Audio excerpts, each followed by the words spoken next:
মাসালা হলো, যে পশুটিকে কেবলমাত্র কুরবানি করার জন্য ক্রয় করা হয়েছে এমন পশু থেকে দুধ দহন করে খাওয়া জায়েজ হবে না।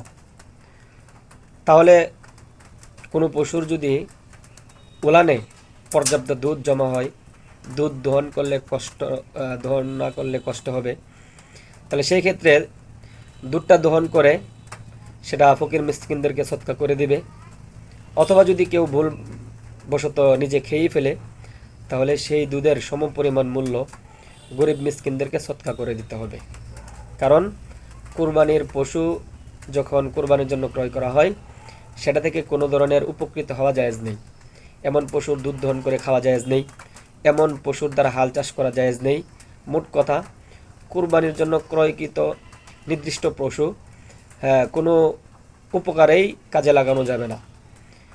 যেমন রদ্দুল মোহতার ফতোয়া স্বামী, খণ্ড নাম্বার 6, পৃষ্ঠা নাম্বার 329, ফতোয়া কাজী খান, খণ্ড নাম্বার 3, পৃষ্ঠা নাম্বার 354, অনুরূপভাবে ফতোয়া হিন্দিয়া, খণ্ড নাম্বার 5, পৃষ্ঠা নাম্বার 301। দ্বিতীয় আরেকটি আলোচনা, কোনো ব্যক্তি যদি তার পূর্বে ঘরে লালিত পালিত পশু কুরবানির জন্য নিয়ত করে, অথবা সে পশুটা ক্রয় করেছিল কুরবানির নিয়তে না, পরবর্তীতে কুরবানির জন্য নিয়ত করছে, এমন পশুর দুধ দহন করে খাওয়া যাবে কিনা? এই ক্ষেত্রে উত্তর হলো হ্যাঁ, এমন পশুর দুধ দহন করে খাওয়া যাবে।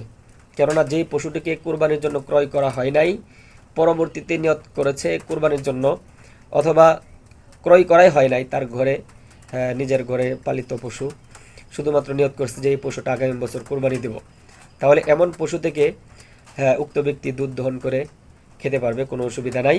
কেননা শুধুমাত্র নিয়ত করার দ্বারাই কুরবানির জন্য পশু নির্দিষ্ট হয়ে যায় না।